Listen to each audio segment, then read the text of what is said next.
Welcome मित्रांनो, तुम्हा सर्वांचं स्वागत आहे। मित्रांनो, आपण या चॅनलवर हिस्ट्रीशी संबंधित म्हणजे इतिहासाशी संबंधित महत्त्वाची एक सिरीज चालू केली आहे। त्यामध्ये आपण टप्प्याटप्प्याने सगळ्या गोष्टी कव्हर करणार आहोत।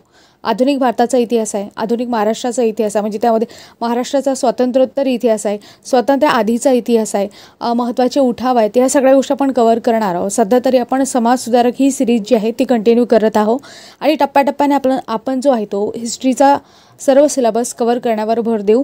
तर यामध्ये महत्त्वाचे जे काही समाज सुधारक आहेत त्यांच्याबद्दल म्हणजे ए टू झेड ॲनालिसिस आपल्याला करायचं आहे। मग तुम्ही सरळ सेवा द्या किंवा राज्यसेवा द्या, तर ए टू झेड आपण बघतो पूर्ण ॲनालिसिस प्रश्नांसहित प्रश्न कसे पडले टप्प्याटप्प्याने त्या सगळ्या गोष्टी मी तुम्हाला क्लिअर करणार आहे। महत्त्वाच्या समाज सुधारकांमध्ये आज आपण गोपाळ गणेश आगरकर यांच्याबद्दल डिटेल माहिती अभ्यासणार आहोत। तर याआधी तुम्ही चॅनलवर नवीन असाल आणि चॅनलला सबस्क्राईब नसेल केलं तर चॅनलला नक्की सबस्क्राईब करा, सोबतच बेल आयकॉनला प्रेस करा, जेणेकरून तुम्हाला कुठल्याही प्रकारची अपडेटेड माहिती किंवा नोटिफिकेशन कोणती गोष्ट असो या चॅनलवर टाकल्या जाईल तेव्हा तुम्हाला त्याच्या नोटिफिकेशन मिळतील। म्हणून चॅनलला सबस्क्राईब नक्की करा, सोबत बेल आयकॉनला प्रेस करायला विसरू नका। आजचे महत्त्वाचे समाज सुधारक आहेत गोपाळ गणेश आगरकर, म्हणजे देव न मानणारा देवमाणूस म्हणून ज्यांची ख्याती आहे, ओळख आहे, अशा समाज सुधारकाबद्दल आज आपण इथे बघणार आहोत। त्यांचा कार्यकाळ काय आहे तर 1856 ते 1895 असा त्यांचा कार्यकाळ आहे। हा झाला त्यांच्याबद्दल थोडक्यात परिचय। आता त्यांच्याबद्दल डिटेल आणखी परिचय करून घेऊ। तर त्यांचा जन्म कुठे झाला आहे? सातारामध्ये झाला आहे। सातारामध्ये कुठे झाला आहे तर 14 जुलै 1856 रोजी टेंभू या ठिकाणी त्यांचा जन्म झाला। आता टेंभू याबद्दल आधी प्रश्न पडलेला आहे की कोणत्या गावी गोपाळ गणेश आगरकर यांचा जन्म झालेला आहे, म्हणजे मूळ गाव कोणतं, मूळ स्थान कोणतं, तर टेंभू आहे, म्हणून लक्षात ठेवा। आणि गोपाळ गणेश आगरकरांबद्दल जर सांगायचं झालं तर ते अतिशय गरीब घरातले होते, म्हणजे त्यांची परिस्थिती खूप हलाखीची होती। त्यांना प्राथमिक शिक्षण त्यांचं मामांकडे झालं आणि कराड येथे काही काळ त्यांनी काय केलं, मुन्सिप कोर्टात कारकूनची नोकरी केली, तसेच कंपाऊंडरची सुद्धा नोकरी केली। नंतर घराची आर्थिक परिस्थिती बिकट असल्यामुळे, बेताची असल्यामुळे त्यांनी मॅट्रिकपर्यंतचे जे शिक्षण आहेत ते कराड, रत्नागिरी, अकोला या ठिकाणी त्यांचं झालं। नंतर आपण बघतो 1875 आगरकर जे आहे ते अकोला येथून म्हणजे मॅट्रिकची परीक्षा उत्तीर्ण झाले। 1877 त्यांचा विवाह जो आहे तो अंबुताई फडके यांच्याशी झाला आणि त्या कुठल्या होत्या, तो उमरज या ठिकाणच्या होत्या। आता महत्त्वाची गोष्ट म्हणजे अशी की त्यांनी वराड समाचार या वृत्तपत्रामध्ये त्यांनी काम केलं आहे, कारण काय त्यांना उपजीविकेचं एक साधन म्हणून ते काय करत असतात तर वराड समाचार या वृत्तपत्रामध्ये नियमित लेख लिहित असतात। त्यामध्ये त्यांना उपजीविकेसाठी काहीतरी म्हणजे अर्थ किंवा पैसा प्राप्त होत असे। समोर आपण बघतो 1878 पुण्याच्या डेक्कन कॉलेजमधून ती BAची पदवी त्यांनी घेतली। त्याच काळामध्ये दम्याचा आजार त्यांना झाला आणि याच आजारादरम्यान लोकमान्य टिळकांशी त्यांचा स्नेह जुळला। तर 1881 त्यांनी काय केलं, डेक्कन कॉलेजमधून इतिहास आणि तत्त्वज्ञान या विषयामध्ये MA पास झाले ते। तर कोणत्या विषयामध्ये MA पास झाले असा सुद्धा प्रश्न पडू शकतो, तर इतिहास आणि तत्त्वज्ञान या विषयामध्ये कुठून झाले, डेक्कन कॉलेजमधूनच। मग आगरकरांची जर आपण आगरकरांबद्दल आणखी जर माहिती घेतली तर आपल्याला समजते की आगरकर जे होते ते व्यक्ती स्वातंत्र्याचा आणि बुद्धी प्रामाण्यवाद यांचा पुरस्कार करणारे विचारवंत होते, म्हणून त्यांना बुद्धिवादाचे जनक म्हणतात। म्हणजे देव न मानणारा देवमाणूस व स्वतःची जिवंतपणी प्रेतयात्रा पाहिलेला सुधारक अशी त्यांची ओळख आहे।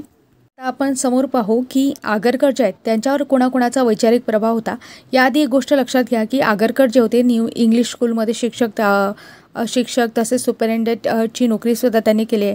त्याच्यानंतर फर्ग्युसन कॉलेजमध्ये ते प्राचार्यसुद्धा राहिलेले आहेत। तर या व्यतिरिक्त आपण बघतो की आगरकरांवर वैचारिक प्रभाव जो होता तो कोणाचा होता यावर सुद्धा प्रश्न पडतात, म्हणून लक्षात ठेवा। जॉन स्टुअर्ट मिल आहे, ऑगस्ट कॉम्ट आहे, त्याच्यानंतर हर्बर्ट स्पेन्सर आहे आणि स्पेशली चिपळूणकरांची निबंधमाला इत्यादींचा प्रभाव जो होता तो आगरकरांवर होता। यावर सुद्धा प्रश्न पडलेले आहेत। समोर आगरकरांची जी काही महत्त्वाची ग्रंथसंपदा आहे त्यावर सुद्धा प्रश्न पडलेले आहेत। आगरकरांच्या ग्रंथसंपदेमध्ये प्रामुख्याने डोंगरीच्या तुरुंगातील आमचे 101 दिवस यावर प्रश्न पडलेला आहे। तसेच शेक्सपियरचं जे काही हॅम्लेट जे काही नाटक होतं त्या नाटकाचं मराठीमध्ये भाषांतर करण्याचं काम आगरकरांनी केलं आहे आणि कोणत्या याच्यामध्ये कशामध्ये त्यांनी कोणत्या ग्रंथसंपदेमध्ये त्याचं कन्वर्ट केलं आहे तर विकार विलासित या मराठी ग्रंथसंपदेमध्ये शेक्सपियरच्या हॅम्लेटचे भाषांतर केलं आहे यावर प्रश्न पडलेला आहे। तसेच त्यांचे आणखी काही महत्त्वाचे ग्रंथसंपदा आहे, त्यामध्ये वाक्याचे पृथक्करण, वाक्यमीमांसा, गुलामगिरीचे शस्त्र अशा प्रकारे त्यांची काही महत्त्वाची ग्रंथसंपदा आहे। या व्यतिरिक्त त्यांनी केसरीत सुद्धा काही निवडक निबंध लिहिले आहे। सुधारक त्यांचं स्वतःचं एक वृत्तपत्र होतं, त्यामध्ये सुद्धा त्यांनी काहीतरी निवडक निबंध लिहिलेले आहेत।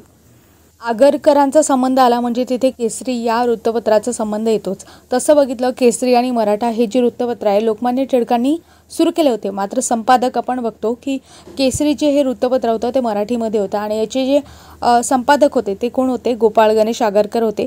कधी सुरू करण्यात आलं होतं केसरी हे वृत्तपत्र? 1881 मध्ये सुरू करण्यात आलं होतं। परंतु पुढे चालून काय होते माहिती आहे का? टिळक आणि आगरकर यांच्यामध्ये आधी सामाजिक सुधारणा महत्त्वाची की राजकीय सुधारणा याबद्दल काय होतात? मतभेद होतात।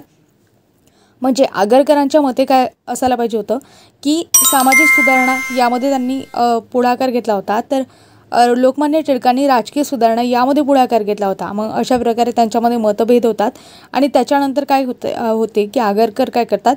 केसरीचे जे काही संपादक पद त्यांच्याकडे असते त्याचा राजीनामा देतात। तर बऱ्याच वेळा काय होते, विद्यार्थी जे येतात ते कन्फ्यूज होतात, कारण मी स्वतः या गोष्टीबाबत कन्फ्यूज होत होती। केसरी हे जे वृत्तपत्र आहे ते मराठीमध्ये आहे आणि मराठा हे जे वृत्तपत्र आहे मराठा जरी नाव असलं तरीसुद्धा ते इंग्लिशमध्ये, यावर प्रश्न पडलेले आहेत आणि इथेच कन्फ्युजन होते। मराठा आहे तर उलट करायचं, इंग्लिशमध्ये असं पकडायचं। आणि केसरी जे वृत्तपत्र आहे ज्याचे संपादक गोपाळ गणेश आगरकर होते ते वृत्तपत्र मराठीमध्ये होतं, म्हणून लक्षात ठेवा यावर सुद्धा कन्फ्युजन होते आणि प्रश्न पडतातच। आणखी एक महत्त्वाची गोष्ट म्हणजे आगरकरांनी डोंगरीच्या तुरुंगातील आमचे 101 दिवस असं पुस्तक लिहिलं आहे। तर ते जे पुस्तक आहे आपण बघतो ते केसरीचे संपादक असतानाच लिहिलेलं आहे आणि कशाच्या प्रकरणात हे त्यांना शिक्षा झाली होती, कशाच्या प्रकरणात त्यांना तुरुंगवास झाला होता? तर कोल्हापूरच्या बर्वे प्रकरणाच्या संदर्भात त्यांना शिक्षा झाली होती। तर अशा प्रकारे आपण केसरीबद्दल महत्त्वाच्या ज्या काही फॅक्ट्स आहेत त्या म्हणजे काय महत्त्वाचे जे काही पॉईंट्स आहेत ते आपण कव्हर केले। आणि कधीचा हे वृत्तपत्र? 1881चा, यावर डेटसुद्धा माहिती असायला पाहिजे। तर सुधारक हे जे वृत्तपत्र आहे आगरकरांनी सुधारक वृत्तपत्र स्वतः सुरू केलं होतं आणि हे जे वृत्तपत्र आहे प्रामुख्याने मराठी आणि इंग्रजी दोन्ही भाषेमध्ये होतं। तर स्वतः जे होते आगरकर ते मराठी आवृत्तीचे संपादक होते, तर गोपाळकृष्ण गोखले जे होते ते सुधारकच्या इंग्रजी आवृत्तीचे संपादक होते। आता सुधारक वृत्तपत्र म्हटल्यावर डायरेक्ट आपण गोपाळ गणेश आगरकरांवर टीक करतो, परंतु बऱ्याच वेळा काय होते संपादक कोण विचारलं यावर सुद्धा प्रश्न पडू शकतात, म्हणून लक्षात ठेवा इंग्रजी म्हणजे याची जी इंग्रजी आवृत्ती होती त्याचे सुधारक गोपाळ कृष्ण गोखले होते, म्हणून लक्षात ठेवा। आणि या वृत्तपत्राचं वैशिष्ट्य काय होतं यावर सुद्धा प्रश्न पडू शकतात, म्हणजे कन्सेप्च्युअल सुद्धा गोष्टी विचारू शकतात। यामध्ये आगरकरांचं एक वाक्य होतं, म्हणजे ब्रीदवाक्य होतं। कोणतं वाक्य होतं? इष्ट असेल ते बोलणार आणि साध्य असेल ते करणार। या ब्रीदवाक्याला अनुसरून त्यांनी हे सुधारक वृत्तपत्र चालवलं होतं। नावच या वृत्तपत्राचं सुधारक होतं। मग यामधील जे लेख होते ना ते कसे होते? तर समाज व्यवस्थेवर आपण बघतो कुठेतरी, म्हणजे समाजाचे जे काही दोषस्थळे आहे समाजातील दोषस्थळे पुढे आणणार होतं आणि त्यांचं म्हणणं होतं आगरकरांचं सुधारक या वृत्तपत्रामध्ये प्रामुख्याने म्हणणं होतं की तुम्ही युरोपियन लोकांचं काय करा, अनुकरण करा, पण अंधा अनुकरण करू नका, म्हणजे युरोपियन लोकांमध्ये काय चांगलं आहे ते घ्या असं ते म्हणत होते। तर म्हणूनच आपण बघतो हे जे आहे ते समाजातील लोकांना आवडलं नाही आणि त्यामुळेच ते केसरी एवढं वृत्तपत्र काय होऊ शकलं नाही, फेमस म्हणजे लोकप्रिय होऊ शकलं नाही। म्हणूनच न. चि. केळकर यांच्या मते सुधारकांमधील जे काही मते होती ती अप्रिय होती, म्हणूनच ते काय झालं वृत्तपत्र केसरी एवढं लोकप्रिय झालं नाही। आता अशा प्रकारे आपण महत्त्वाचे वृत्तपत्र बघितले। आता समोर आपण आगरकरांची जे काही शैक्षणिक विचार आणि कार्य यांच्याबद्दल अभ्यास करणार आहोत। तर आगरकर आहेत, टिळक आहेत, विष्णुशास्त्री चिपळूणकर आहेत, या तिघांनी मिळून म्हणजे तिघांच्या सहाय्याने पुण्यामध्ये आगरकरांनी न्यू इंग्लिश स्कूलची स्थापना केली 1 जानेवारी 1880। 1 जानेवारी 1880 ही जी डेट आहे न्यू इंग्लिश स्कूलबद्दल यावर डायरेक्ट प्रश्न पडलेला आहे, फॅक्च्युअल 1880 हे डेटसुद्धा लक्षात असायला हवी। तर आगरकरांनी न्यू इंग्लिश स्कूलमध्ये शिक्षकाची नोकरीसुद्धा केलेली आहे आणि 1885 साली आगरकरांनी न्यू इंग्लिश स्कूलमध्ये सुपरिटेंडेंट म्हणून सुद्धा त्यांची नियुक्ती झाली होती। तसेच आणखी एक महत्त्वाचा प्रश्न पडतो आगरकर आणि टिळक यांच्याबद्दल की 22 ऑक्टोबर 1884 ही सुद्धा डेट महत्त्वाची आहे। तर यामध्ये आपण बघतो की डेक्कन एज्युकेशन सोसायटीशी संबंधित ही डेट आहे 22 ऑक्टोबर 1884. तर डेक्कन एज्युकेशन सोसायटीची स्थापना केली कोणी? टिळक आणि आगरकर यांनी. आणि या संस्थेच्या स्थापनेत वामनराव आपटे आहे, माधवराव नामजोशी आहे, महादेव शिवराम गोरे आहेत, वासुदेव बाळकृष्ण केळकर आहे, यांचासुद्धा सहभाग होता. तर या संस्थेच्या माध्यमातूनच 84ला याची स्थापना झाली डेक्कन एज्युकेशन सोसायटीची. आणि 85ला पुणे येथे फर्ग्युसन कॉलेज स्थापन झालं या संस्थेच्या वतीनेच. आणि त्याचे पहिले प्राचार्य कोण होते? तर शिवराम आचार्य वामन शिवराम आपटे हे त्याचे पहिले प्राचार्य होते. यावर सुद्धा प्रश्न पडलेला आहे. तर आणखी महत्त्वाची गोष्ट की फर्ग्युसन कॉलेजची ते स्थापना झाली. तर फर्ग्युसन कॉलेजचा पहिला जो वर्ग होता तो कुठे सुरू करण्यात आला होता? तर पुण्याच्या गद्रे वाड्यात पहिला वर्ग सुरू करण्यात आला होता फर्ग्युसन कॉलेजचा, म्हणून लक्षात ठेवा. आता समोर नूतन मराठी विद्यालय याबद्दल सुद्धा प्रश्न पडतात. तर 1 जानेवारी 1883 रोजी विष्णुशास्त्री चिपळूणकरांच्या स्मरणार्थ स्थापन केलेल्या शाळेत आगरकरांचा सहभाग होता, म्हणून लक्षात ठेवा. आगरकरांच्या बाबतीत आणखी आपण बघितलं तर त्यांचे शिक्षणविषयक विचार जे होते ते आधुनिक प्रकारचे होते. त्यामध्ये प्राथमिक शिक्षण हे जे सक्तीचं असायला पाहिजे असं त्यांनी म्हटलं. आणि जे पालक आपल्या मुलामुलींना प्राथमिक शिक्षण देणार नाही त्यांच्यावर दंड आकारायला पाहिजे असं त्यांचं प्रखर मत होतं. तसंच त्यांनी आणखी काही गोष्टी सांगितल्या. अज्ञानाचा कोणी वाली नसतो या लेखामध्ये त्यांनी विद्यापीठाच्या कला शाखेचा त्रैवार्षिक शिक्षणक्रम अत्यंत कष्टावह झाल्याची तक्रार केली होती. आणि आगरकरांनी आपल्या आईस पत्र लिहून त्यांनी म्हटलं होतं की माझे शिक्षण संपले आहे, मला नोकरी मिळेल, माझे शिक्षण संपले, मला नोकरी मिळेल, आपले दारिद्र्य संपेल असं तुला वाटत असेल, पण मी सरकारी नोकरी करणार नाही, मी माझा सर्व वेळ जनहितार्थ घालवण्याचे ठरवलेले आहे असं आगरकर यांनी आपल्या आईला पत्र लिहून पाठवलं होतं. म्हणूनच आपण यांना समाजसुधारक का बरं म्हणतो? कारण एखाद्या व्यक्तीचा त्याग आपण बघतो की त्याच्याकडे सुविधा आणि आता त्यांनी शिक्षणसुद्धा घेतले आणि अशा वेळेस त्यांना नोकरीसुद्धा मिळेल, पैसासुद्धा मिळेल, घरची परिस्थिती बेताची असतानासुद्धा अशा प्रकारचं एक धाडस करण्याचा निर्णय त्यांनी घेतला होता. म्हणूनच आपण आज त्यांचं जे नाव आहे ते आदराने घेतो. आगरकरांनी स्त्री शिक्षणाचा पुरस्कार केला आणि मुलामुलींना बरोबरीचे शिक्षण मिळाले पाहिजे यासाठी त्यांनी प्रयत्न केला. तसेच त्यांच्या मते काय होतं तर मुलांनी इतकीच मुलींच्या शिक्षणाची सक्ती हा लेख त्यांनी सुधारकमध्ये लिहिला होता. मुलींच्या मॅट्रिकच्या परीक्षेमध्ये आवश्यक असणारे सर्व विषय शिकवावेत असं मत त्यावेळेस त्यांनी व्यक्त केलं होतं. आणखी एक महत्त्वाची गोष्ट म्हणजे की स्त्रियांना वरिष्ठ प्रतीचे शिक्षण द्यावे की नाही द्यावे, म्हणजे त्यावेळेचा तो ज्वलंत मुद्दा होता. आणि मुलींना शिक्षणाची जास्त संधी किंवा सोयी उपलब्ध नव्हत्या. आणि अशातच आगरकर सुधारक या वृत्तपत्राच्या माध्यमातून स्त्री शिक्षणाचा पुरस्कार करत म्हणजे स्त्री शिक्षणाविषयी लेख लिहित असत. त्यावेळेस त्यांनी एक लेख लिहिला होता. त्या लेखामध्ये त्यांनी असं लिहिलं होतं, म्हणजे त्याचं हेडिंग असं होतं की स्त्रियांना वरिष्ठ प्रतीचे शिक्षण द्यावे की नाही द्यावे. की या लेखामध्ये ते म्हणतात की शिक्षण देण्यापूर्वी त्यांच्या विवाह वयात आणि विवाह पद्धतीत फरक होण्याची आवश्यकता आहे असं त्या लेखामधून सूचित करण्यात आलं होतं. म्हणजे अशा प्रकारे काही स्त्री शिक्षणाविषयी जे काही विचार आहेत ते आगरकरांचे आपल्याला पाहायला मिळतात.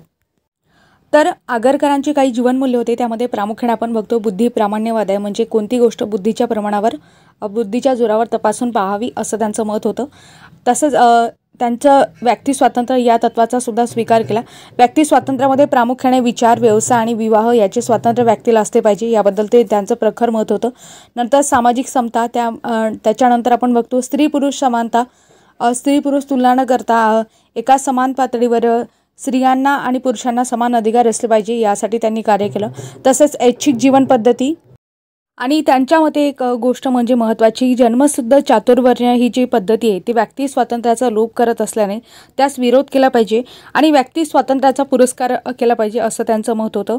आगरकरांनी सुधारकाच्या पहिल्या अंकातच बरेचसे लेखसुद्धा लिहिले होते आणि हिंदू समाजाच्या जी काही दयनीय अवस्था आहे त्याची कारणेसुद्धा सांगितली होती की हिंदू समाजातील स्त्रियांची स्थिती कशी आहे, वाईट आहेत.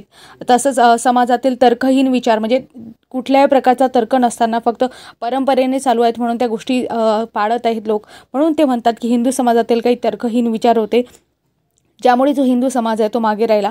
तसंच हिंदू लोकांचे भूगोल आणि इतिहासासंबंधीचे जे अज्ञान आहे ते कसं होतं, म्हणजे त्यांना साक्षरता नव्हती याबाबतीत की इतिहास काय आहे किंवा भूगोल कसा आहे, म्हणजे नकाशे वगैरे या सगळ्या गोष्टी याबद्दल त्यांना ज्ञान नव्हतं. तसंच आपण बघतो की समाजातील जातीभेद आहे, अस्पृश्यता आहे आणि सामाजिक विषमता आहे, या गोष्टीमुळे सुद्धा हिंदू समाज कुठेतरी मागे राहिला. तसंच पारंपरिक राजेशाही आहे, व्यक्ती स्वातंत्र्याचा लोप, तसेच सामान्य लोकातील देशाभिमान आहे त्याचा अभाव, अशा प्रकारे काही तत्त्वे म्हणजे काही गोष्टी त्यांनी सांगितल्या की ज्यामुळे हिंदू समाजाची दयनीय अवस्था असण्याची कारणे त्यांनी सांगितली. आपण बघतो त्यांनी अस्पृश्यतेवर सुद्धा टीका केली आहे. कारण काय होतं, पुणे महानगरपालिकेमध्ये काय होतं, सार्वजनिक पाण्याचा जो हौद होता त्याच्यावर हा हौद ब्राह्मणांसाठी आणि हा शूद्रांसाठी अशा प्रकारचे फलक होते. त्यावर आगरकरांनी काय लिहिलं की म्युन्सिपल हौद व ब्राह्मणांवर गदा हा लेख लिहून त्यांनी अस्पृश्यतेवर टीका केली होती त्यावेळेस. आणि ही जी ब्राह्मणरूपी इमारत आहे ते लवकरच कोसळणार आहे असं ब्राह्मण वर्गास त्यांनी इशारासुद्धा दिला होता. तसेच त्यांनी स्त्री शिक्षण, स्त्री सुधारणा या बाबतीत प्रामुख्याने बालविवाह आहे, विधवा पुनर्विवाह आहे, केशवपण आहे, सती प्रथा, त्याच्यानंतर विधवांची वाईट अवस्था यावर बरेचसे विचार त्यांनी मांडले. आपण बघतो की समाजामध्ये बरेचसे समाजसुधारक होऊन गेले. इतिहासामध्ये सुद्धा बरेच समाजसुधारक आपल्याला पाहायला मिळतात. परंतु एखादा व्यक्ती समाजसुधारक का होतो तर त्याच्यामागे त्यांनी पाहिलेले ते काही दृश्य असतात, त्यांनी अनुभवलेल्या काही गोष्टी असतात.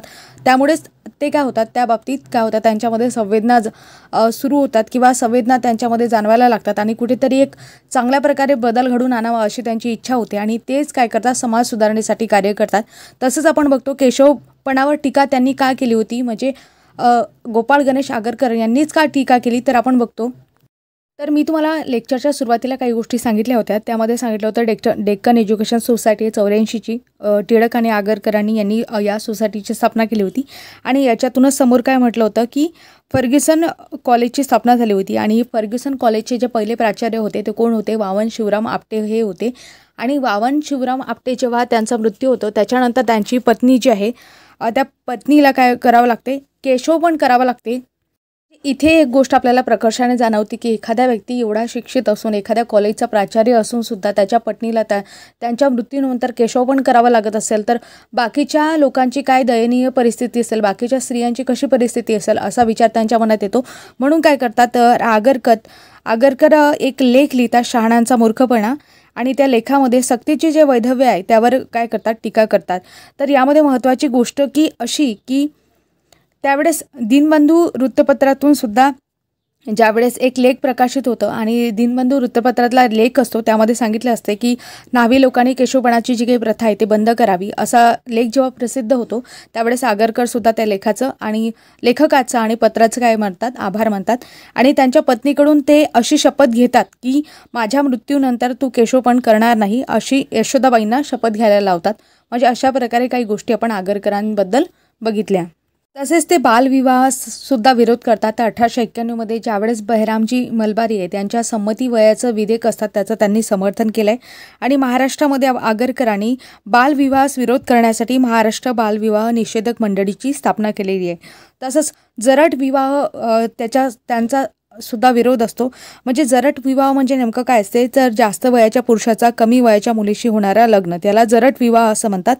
आणि त्यावेळेस आगरकर एक लेख लिहितात, जरट विवाहावर स्पेशली म्हणजे समज नाही हेच खरे हा लेख लिहून ते काय करतात, या जरट विवाहावर टीका करतात.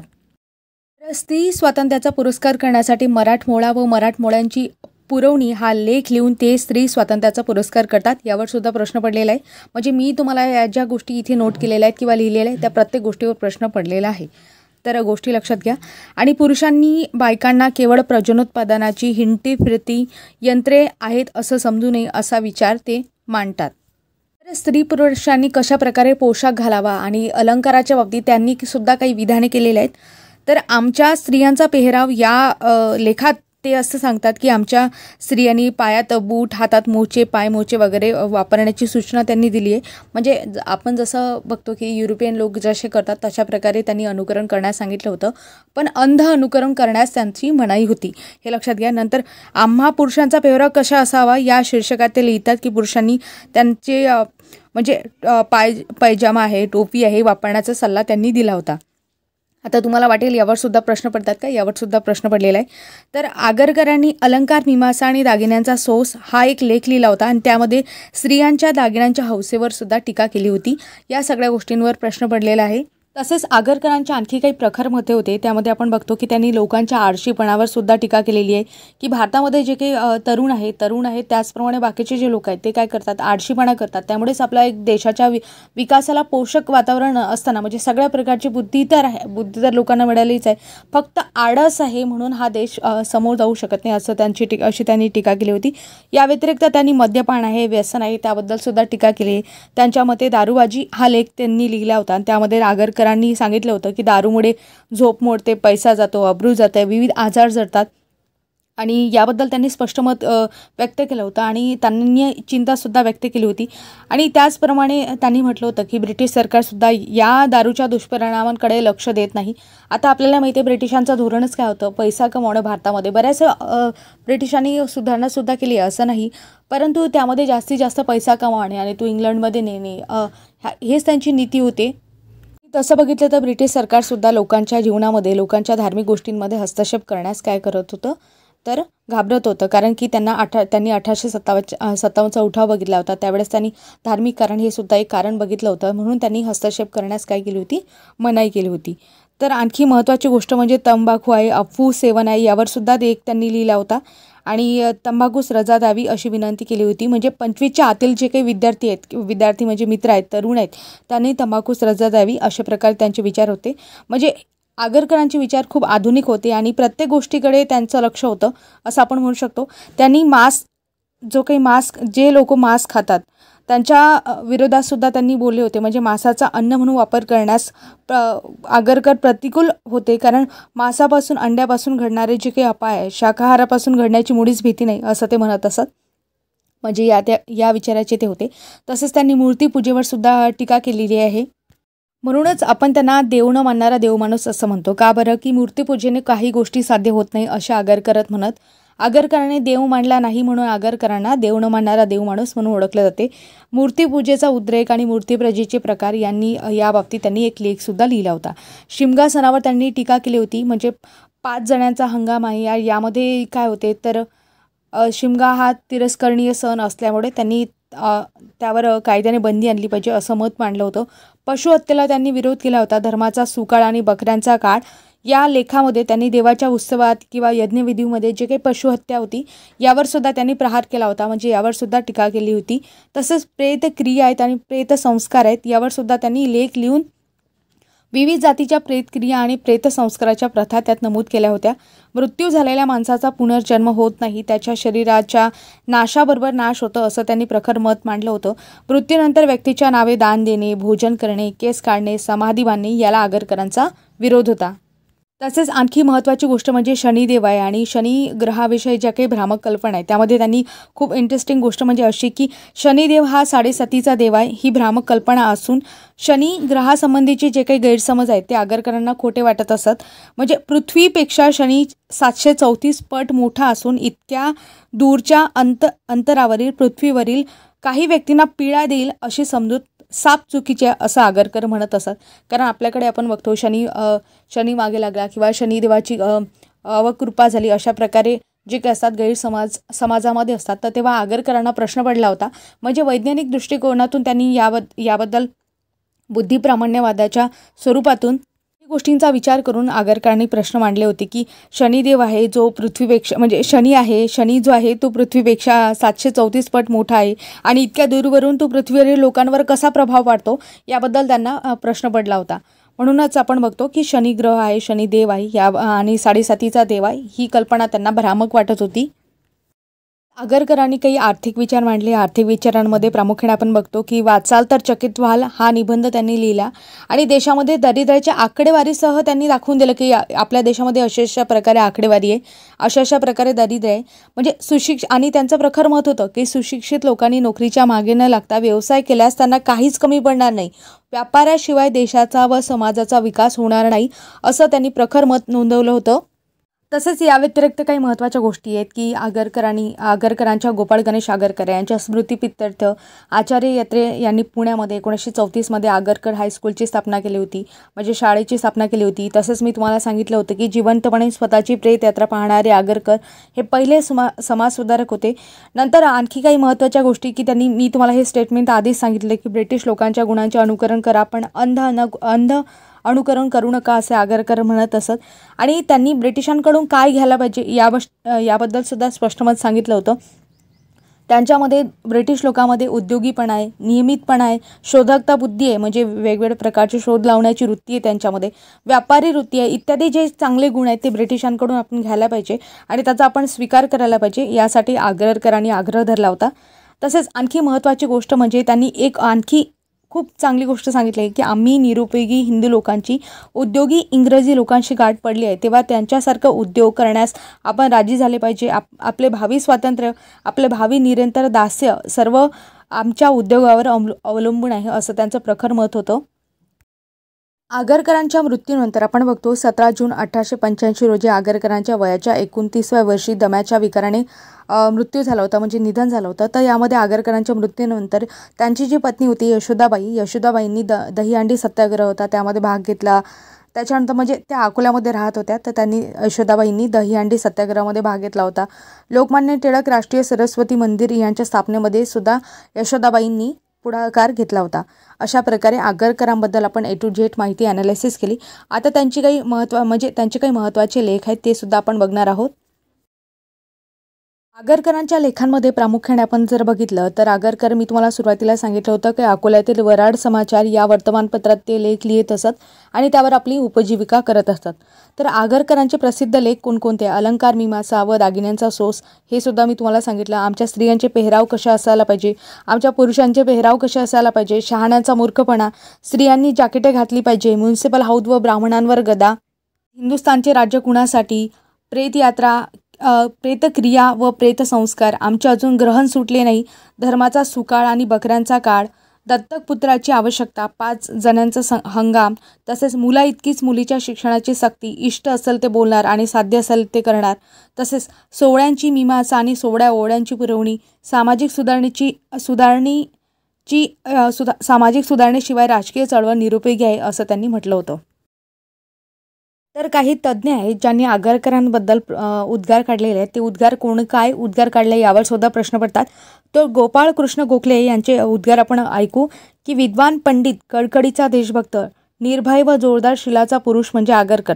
त्यांच्यासारखे माणसे कित्येक वर्ष एखाद्या वेळी जन्मास येतात, म्हणूनच त्यांचा मृत्यू म्हणजे एखादी राष्ट्रीय आपत्ती ठरते, असं गोपाळ कृष्ण गोखले यांनी मत किंवा उद्गार काढले होते. तसंच आणखी महत्त्वाची गोष्ट म्हणजे आचार्य जावडेकर आहे, त्यांनी सुद्धा काही उद्गार काढले होते.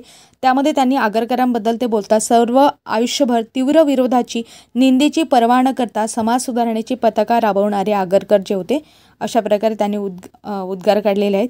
तसंच आणखी महत्त्वाची गोष्ट म्हणजे न्यायमूर्ती प्र. गजेंद्र गडकर असे म्हणतात की पुरोगामी बुद्धिवाद, सर्वांगीण व सर्वदर्शी प्रवृत्ती याबाबत आगरकर जे होते महाराष्ट्रातील बुद्धिवादाचे प्रमुख आचार्य होते.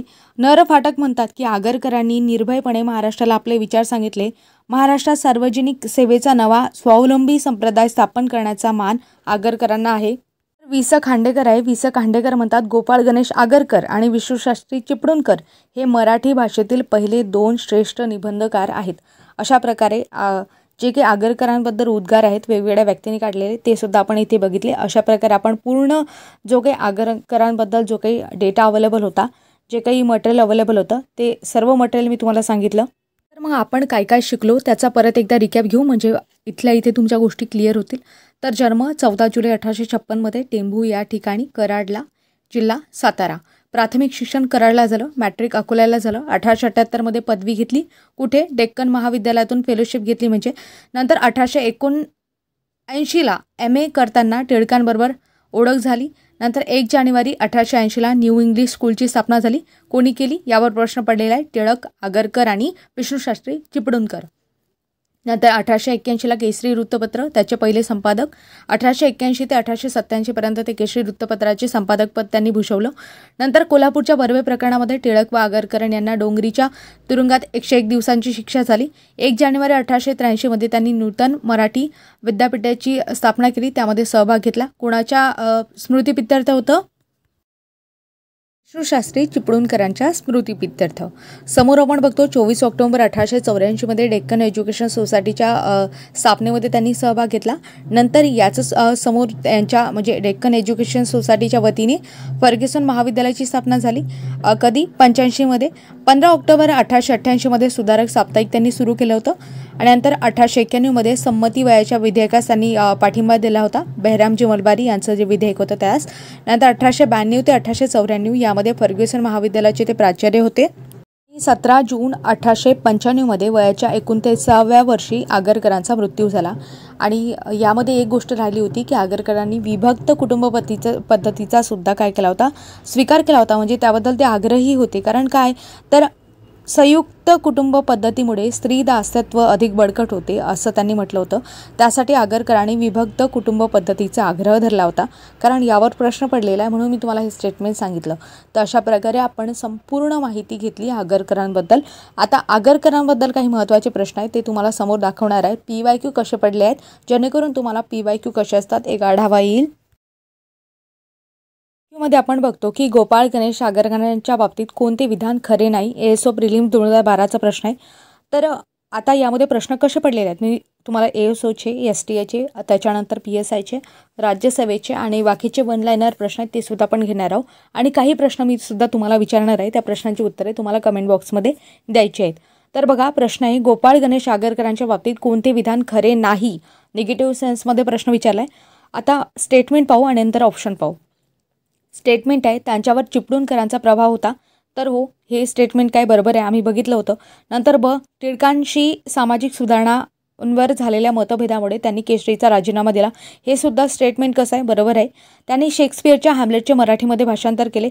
हे सुद्धा स्टेटमेंट काय बरोबर आहे.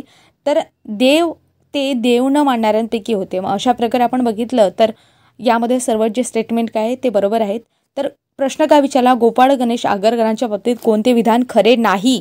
तर यापैकी सगळे जे आहेत ते विधाने खरे आहेत म्हणून ऑप्शन क्रमांक 4 वरीलपैकी एकही नाही हे याचं बरोबर उत्तर होईल. तर समोरचा प्रश्न पाहू. गोपाळ गणेश आगरकरांनी न्यू इंग्लिश स्कूलची स्थापना कोणत्या वर्षी केली. अशा वेळेस PSI प्रिलिम 2012चा प्रश्न होता. ज्यावेळेस PSI परीक्षा वेगळी व्हायची, ASO वेगळी व्हायची, STI वेगळी व्हायची म्हणजे वेगवेगळे प्रकार होते. आता एक कंबाईन एक्झाम झालेली म्हणजे 2012चा खूप आधीचा प्रश्न आहे पण असे प्रश्न पडलेले आहेत. तर यामध्ये ऑप्शन पाहू. इसवी सन 1880, इसवी सन 1881, इसवी सन 1882, इसवी सन 1883. तर लक्षात घ्या यामध्ये इसवी सन 1880 मध्ये न्यू इंग्लिश स्कूलची स्थापना केली होती. कोणी केली होती तर 3 व्यक्ती तुम्हाला माहितीच असायला पाहिजे. चिपळूणकर, आगरकर आणि टिळक. तर 81ला काय केलं होतं केसरी वृत्तपत्र सुरू करण्यात आलं होतं. समोरचा प्रश्न आहे PSI प्रिलिम 2012चा प्रश्न आहे. प्रश्न खूप जुने आहेत. तर गोपाळ गणेश आगरकर यांनी शेक्सपियरच्या कोणत्या नाटकाचे मराठीमध्ये रूपांतर केलं आहे. तर यामध्ये आपल्याला सुरुवातीचा पहिल्याच ऑप्शनमध्ये उत्तर दिसते हॅम्लेट. तर मी तुम्हाला सांगितलं होतं शेक्सपियरच्या मराठी म्हणजे शेक्सपियर जे हॅम्लेट जे नाटक होतं याचं मराठीमध्ये रूपांतर केलं आहे. आणि कोणत्या मराठीमध्ये कोणता पुस्तक किंवा ग्रंथ आहे तर विकार विलासित हे तुम्हाला सुरुवातीला लेक्चरच्या सुरुवातीला सांगितलं होतं. आता समोरचा प्रश्न पाहू. राज्यसेवा मुख्य 2017चा हा प्रश्न आहे. मराठमोळा आणि मराठमोळ्यांची पुरवणी हे लेख कोणी लिहिले आहेत. तर ऑप्शन आहेत विष्णूशास्त्री चिपळूणकर, विष्णूशास्त्री पंडित, गोपाळ गणेश आगरकर, गोपाळ हरी देशमुख. ते यामध्ये आपल्याला माहिती आहे गोपाळ गणेश आगरकर यांनी मराठमोळा आणि मराठमोळ्यांची पुरवणी हा लेख लिहून स्त्री स्वातंत्र्याचा पुरस्कार केला होता. सेवा मुख्य 2013चा हा प्रश्न आहे. इष्ट असेल ते बोलणार व साध्य असेल ते करणार हे ब्रीदवाक्य कुणाचे होते. तर आपण बघतो गोपाळ गणेश आगरकरांचे हे ब्रीदवाक्य होते. आणि याच ब्रीदवाक्याला अनुसरण जे होते सुधारक हे वृत्तपत्र आगरकरांनी चालवले होते. याबद्दल सुद्धा मी तुम्हाला लेक्चरमध्ये डिटेलपणे सांगितलेलं आहे. रिकाम जागा यांनी सुधारक वृत्तपत्र सुरू केले. ASO प्रिलिम 2011चा प्रश्न आहे. यामध्ये ऑप्शन आहेत की गोपाळ गणेश आगरकर, गोपाळ हरी देशमुख, बाळ गंगाधर टिळक आणि डॉक्टर पंजाबराव देशमुख. तर गोपाळ गणेश आगरकर यांनी सुधारक हे वृत्तपत्र सुरू केलं होतं 1888 मध्ये. इंग्रजी आणि मराठी दोन्ही भाषेमधून होतं. तर इंग्रजी भाषेचे जे काही आवृत्तीचे होते ते संपादक कोण तर गोपाळ कृष्ण गोखले होते. आणि मराठी आवृत्तीचे संपादक जे होते ते स्वतः आगरकर होते. समोरचा प्रश्न आहे ASO प्रिलिम्स 2011चा प्रश्न आहे. रिकाम जागा म्हणाले की सामाजिक सुधारणेशिवाय राजकीय चळवळ निरुपयोगी आहे असं कोण म्हणालं होतं तर गोपाळ गणेश आगरकर हे म्हणाले होते. म्हणून ऑप्शन क्रमांक 4 म्हणजे उत्तर क्रमांक 4 हे याचं बरोबर उत्तर आहे. समोरचा प्रश्न आहे, अलंकार मीमांसा नावाचा लेख कोणी लिहिलाय? त्यामध्ये ऑप्शन आहेत विष्णुशास्त्री चिपळूणकर, न्यायमूर्ती रानडे, महर्षी धोंडो केशव कर्वे, गोपाळ गणेश आगरकर. तर अलंकार मीमांसा हा जो लेख आहे तो लेख गोपाळ गणेश आगरकर यांनी लिहिला होता. अशा प्रकारे आपण गोपाळ गणेश आगरकर यांच्याबद्दल माहिती घेतली. आता मी तुम्हाला 5 प्रश्न विचारणार आहे. त्या 5ही प्रश्नांची उत्तरे तुम्हाला कमेंट बॉक्समध्ये द्यायची आहे. 1, 2, 3च्या नावाने उत्तरे तुम्ही कमेंट करा, फक्त प्रश्नामध्ये काय विचारलं आहे म्हणून त्यानुसार. तर पहिला प्रश्न आहे, गोपाळ गणेश आगरकर विद्यार्थी दशेत असतानाच कोणत्या वृत्तपत्रामध्ये नियमित लेख लिहून स्वतःची उपजीविका करत असत? यामध्ये तुम्हाला ऑप्शन आहेत वराड समाचार, सुधारक, केसरी आणि मराठा. तर या प्रश्नाचं योग्य उत्तर तुम्हाला कमेंट बॉक्समध्ये द्यायचं आहे. दुसरा प्रश्न आहे, कोल्हापूरच्या बर्वे प्रकरणात कोणाला 101 दिवसांची कारावासाची शिक्षा झाली होती? या प्रश्नामध्ये ऑप्शन आहेत लोकमान्य टिळक व सार्वजनिक काका, लोकमान्य टिळक व आगरकर, लोकमान्य टिळक व काकासाहेब खाडेलकर, सार्वजनिक काका व आगरकर. तर या प्रश्नाचं उत्तर सुद्धा कमेंट बॉक्समध्ये द्यायचं आहे. तर समोर 3 प्रश्न आहेत ज्यामध्ये मी तुम्हाला ऑप्शन दिले नाहीत, ते तुम्हाला सांगायचे आहेत. तर पुण्यात जिवंतपणे स्वतःची प्रतिकात्मक प्रेत यात्रा पाहणारा एकमेव समाजसुधारक कोण? तर या प्रश्नाचं उत्तर तुम्हाला द्यायचं आहे. तसेच गोपाळ गणेश आगरकरांवर कोणाच्या विचारांचा प्रभाव होता? हे सुद्धा स्टार्टिंगला सांगितलं होतं मी लेक्चरच्या. तर ते कोणाकोणाचा प्रभाव होता त्यावर प्रश्न पडतात, कारण याआधी महात्मा फुलेंवर कोणाकोणाचा प्रभाव होता त्यावर प्रश्न पडलेला आहे. तसेच गोपाळ गणेश आगरकरांवर सुद्धा प्रश्न पडेल समोर अशी अपेक्षा आहे. नंतर आपण बघतो याचं उत्तर तुम्हाला कमेंट बॉक्समध्ये द्यायचं आहे. 5वा प्रश्न आहे, डेक्कन एज्युकेशन सोसायटीची स्थापना कधी झाली? आणि नंतर डेक्कन एज्युकेशनच्या वतीने कशाची स्थापना करण्यात आली? हे सुद्धा कमेंट बॉक्समध्ये तुम्हाला सांगायचं आहे. अशा प्रकारे आपण आगरकरांविषयी संपूर्ण टॉपिक कव्हर केला. तर हे लेक्चर तुम्हाला कसं वाटलं आणि बाकीचे सुद्धा समाजसुधारक आहे ते आपण टप्प्याटप्प्याने कव्हर करू. सर्व महत्त्वाचे समाजसुधारक आहे ज्यावर प्रश्न पडतो असे सर्व समाजसुधारक आपण कव्हर करू. तर भेटूया अशाच नवनवीन अपडेटेड माहितीसह. तोपर्यंत तुम्ही चॅनलवर नवीन असाल आणि चॅनलला सबस्क्राईब केलं नसेल तर चॅनलला नक्की सबस्क्राईब करा, सोबतच बेल आयकॉनला प्रेस करा. तर भेटूया पुढील भागामध्ये अशाच नवनवीन माहितीसह. तोपर्यंत तुम्हा सर्वांचे मनापासून आभार. धन्यवाद मित्रांनो.